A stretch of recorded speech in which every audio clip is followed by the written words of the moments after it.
కట్టానన్నది. మా అమ్మ తెచ్చిన మల్లెపూలు ముడవనన్నది. మొగం చేత మొట్టికాయ తింటానన్నది. నాన్న నాన్న నాకు ఒక కథ చెప్పవా? అబ్బా వెళ్ళి మీ అమ్మని అడగమ్మా, నాకు చాలా పని ఉంది. అమ్మ అమ్మ నాకు ఒక కథ చెప్పవా? నాన్న చెప్పమంటే చెప్పలేదు. ఏంటి పనింది అన్నాడా? అవునమ్మా. నాకు తెలుసు, ఎప్పుడు ఇంత సీఎం కూడా ఇంత బిజీగా ఉన్నాడు. నాకు వంటింట్లో పనిందమ్మా, వెళ్ళి మీ నాన్నమ్మని అడిగిపోతాలి. మీ ఇద్దరు ఎప్పుడు ఇంతే కథ చెప్పారు, పాట పాడాల్సి నేనేమైనా పనుంది అంటారు. నానమ్మ నానమ్మ నాకు ఒక కథ చెప్పావా? నా బంగారు తల్లి, నా చిట్టి తల్లి, అలా పెట్లోకి వెళ్ళి చెప్పుకుందాం పదమ్మా.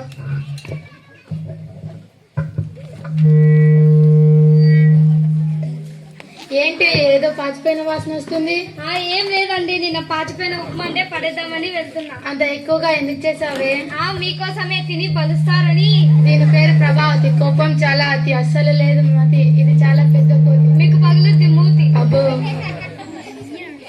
అయినా ఇంత చేసి పడేసే బదులు ఆ ముసల్లానికి పెడితే పోలే. అత్తయ్య, ఓ అత్తయ్య, మీకోసం ఉప్మా చేశాను, తినండి. అమ్మా ప్రభా, ఇది పాచిపోయింది, నేను తినలేనమ్మా. ఏంటి పాచిపోయిందా? మీకోసం అని వేడివేడిగా జీడిపప్పు వేసుకొని తిమ్మంటారా? పాచిపోయిందంట, పాచిపోయింది. అయినా ఈ వయసులో అంత తిని రేపొద్దున ఒలింపిక్స్ వెళ్ళి వెయిట్ లిఫ్టింగ్ చేయాలా ఏంటి? ఇష్టం లేకపోతే సరే. చిచ్చి పెట్టింది తిను, లేకుంటే అమ్మూదని పడిండు.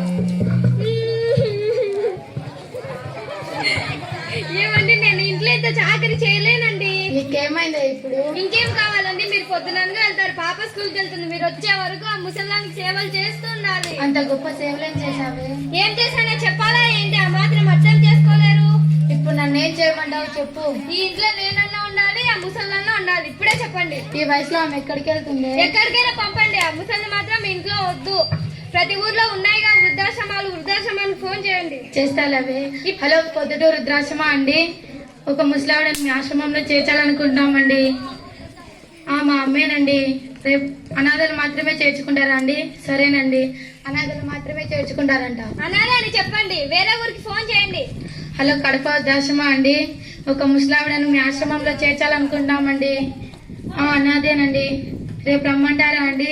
సరేనండి, రేపు రమ్మన్నారు. ఈ రోజే వస్తామని చెప్పండి. ఏం చెప్పాలో కూడా చేతగా. చిచ్చి, ఏంటి నాన్న నాన్నమ్మని ఎక్కడికి తీసుకెళ్తున్నారు? నీకెందుకే, నోరు మూసుకొని పోయి చదువుకోపో. అమ్మ నువ్వు కాసేపు ఆగు. చెప్పు నాన్న, నాన్నమ్మని ఎక్కడికి తీసుకెళ్తున్నారు? ఏం లేదమ్మా, నానమ్మకు వయసు ఎక్కువ అయిపోయింది కదా, ఇంట్లో చూసుకోలేకపోతున్నాం, అందుకే అనాథాశ్రమంలో చేర్చాలనుకుంటున్నాం. అయితే ఆ ఫోన్ నెంబర్ నాకు కూడా ఇవ్వనా? మీరు ముసలాలు అయ్యాక మిమ్మల్ని కూడా అక్కడికే పంపిస్తా. చూడండి ఎలా మాట్లాడుతుందా ముసలానికి ఆరంభం వల్ల. అమ్మ నేను కాసేపు ఆగమన్నానా? ఇందాక పాచిపోయిన ఉప్మని మా నాన్నమ్మకు పెట్టావే, అదేదో నువ్వు తినొచ్చు కదా, పోనీ నాన్నకు పెట్టొచ్చు కదా, లేకుంటే నాకు ఇవ్వచ్చు కదా. ఎందుకమ్మా నాన్నమ్మ అంటే నీకు అంత కోపం? నీ తెలివైంది నాన్న, నువ్వు నన్ను చిన్నప్పుడు ఎంత బాగా చూసుకున్నావు కదా. నానమ్మ కూడా నిన్ను అంత బాగా చూసుకుంది కదా. మీకంటే నన్ను నానమ్మే ఎక్కువ చూసుకుంటుంది. రోజు కథలు చెబుతుంది, పాటలు పాడుతుంది. మీరు ఎప్పుడు పనుందని తప్పించుకుంటారు. మరి నానమ్మ వెళ్ళిపోతే నాతో ఎవ్వరు ఆడుకోరు.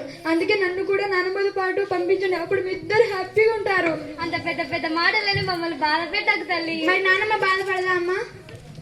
మమ్మల్ని క్షమించమ్మా, మా తప్పు తెలుసుకున్నాం. నన్ను కాదు, నానమ్మ దగ్గరికి వెళ్ళి ఆమె కాళ్ళ మీద పడి క్షమించమని అడగండి.